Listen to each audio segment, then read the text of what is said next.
Okay, last thing I'm going to do for this week's videos, let's talk about some other kinds of key notions. So validity and soundness and invalidity and unsoundness, those are properties of arguments. So officially in this class, the only kind of thing that can be valid or invalid is an argument.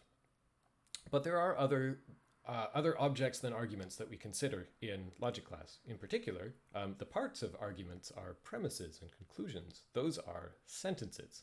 Sentences can't be valid or invalid. What can they be instead? Well, they can have truth values. That is, they can be true or false. In the logic we're going to learn, there are two truth values. That is, like statuses with regard to truth that a sentence can have, true or false. There are other logics where you get more. You might have true, false, halfway in between for like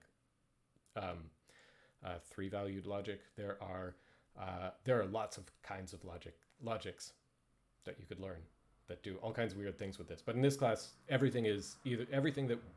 sentence that we are going to look at in this class is either true or false, and not both. Just one of those two things. Okay. So here are a bunch of different sentences in English. I used to use political examples here just to show how current I am, but then politics got depressing, so I've changed it to stuff about birds. My wife is a birder, so I get examples of this from her. So here's one. That's not a coot, it's a moorhen. There's another sentence. Is that a great or a lesser black-backed gull? That's a totally grammatical sentence of English. Let's hope the water isn't frozen today. If only we could stay until high tide. What a dumb-looking bird. Okay. Here's what I want to get out of this. All of these are totally fine, grammatical, complete sentences in English, but only the first one looks like it could be either true or false. The second one is a question. Questions aren't true or false. The third one is like an optative. It's an expression of hope, if you like. Let us hope this thing. You wouldn't really want to say, oh, if it turns out that we didn't hope for this thing, that the sentence was false. It's sort of like saying, I hope that we do. Yeah, something like that. If only we could stay until high tide. That's, again, sort of expressing a hope, even though it's got like, hey, there's a logic-y word, if.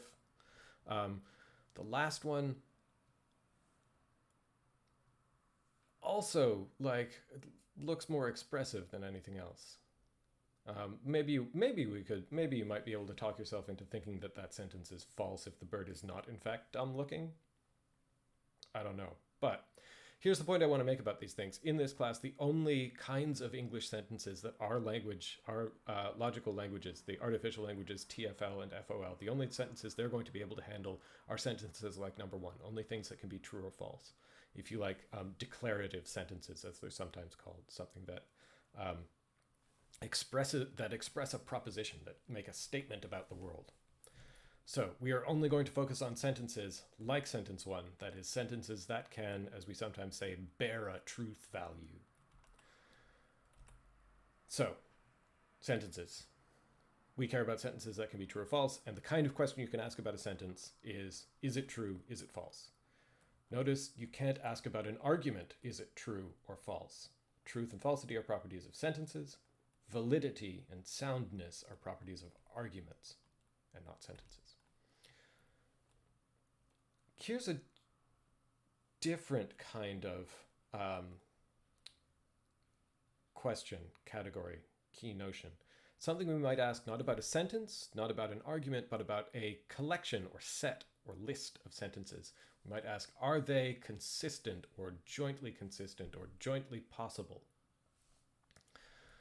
What are we asking in that case? What we're asking is it possible for these sentences all to be true together, or true at the same time, or true in the same story? Now let me be a little bit careful here. I say this is a question we might ask about a collection of sentences, a collection or a set or a list or a group or a bunch or a handful of sentences. You might think to yourself, well, an argument is a collection of sentences, right? I mean, there's a bunch of sentences in any argument. So I want to say officially, for the record, for this class, an argument is actually different from a collection of sentences. An argument involves multiple sentences, usually multiple sentences, potentially just one, but don't worry about that for now. An argument involves it involves multiple sentences, but unlike a mere set or collection of sentences, an argument has some additional structure. That is, one of those sentences is the conclusion and the rest of them are premises. Here, the question we're asking about consistency or joint possibility is about like an unstructured collection of sentences. You just have a bag. None of them is special. None of them are premises rather than conclusion. None of them are reasons for the other ones. It's just we have a list of sentences and we ask, can they all be true at the same time? Okay. There is a relationship between consistency and validity, consistency of a collection of sentences and validity of an argument. Here's the connection. Suppose you have a valid argument. If your argument is valid, then its premises are inconsistent, that is, they are not consistent with the negation of the conclusion. What does that mean? Here's an argument. So again, we have three sentences here, but the therefore line, the fact that this thing is alleged by the argument to follow from those premises, that is an important constitutive part of the argument as opposed to a collection of sentences. Okay, suppose this argument is valid, as you should, because I told you it is, and you should believe me, but also you should check for yourself. Because this argument is valid, that means that the following collection of sentences, which no longer has that therefore line, is inconsistent. Notice what's changed. In the argument, our conclusion is Mary is a firefighter. And we have those two premises. The collection of sentences has those two premises again. Everybody loves Mary, and Mary loves only firefighters. But instead of including Mary is a firefighter, it says Mary is not a firefighter. Okay.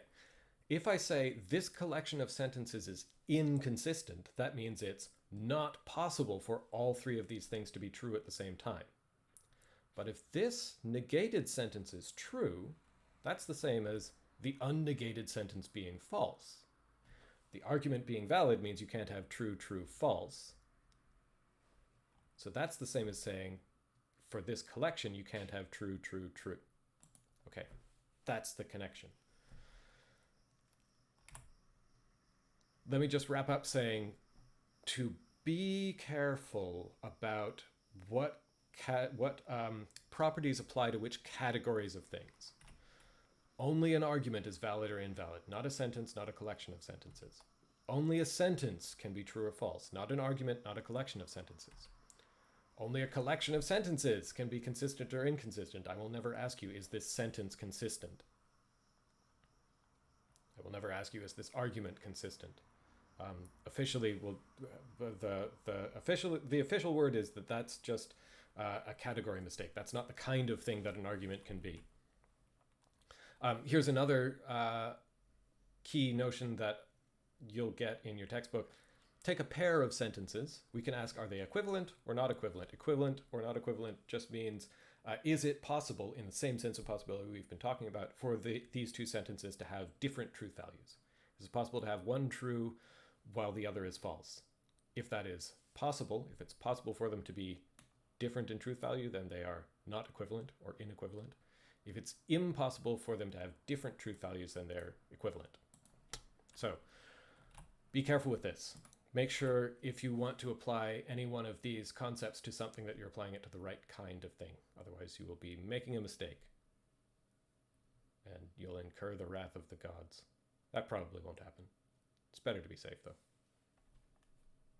I'll talk to you next week.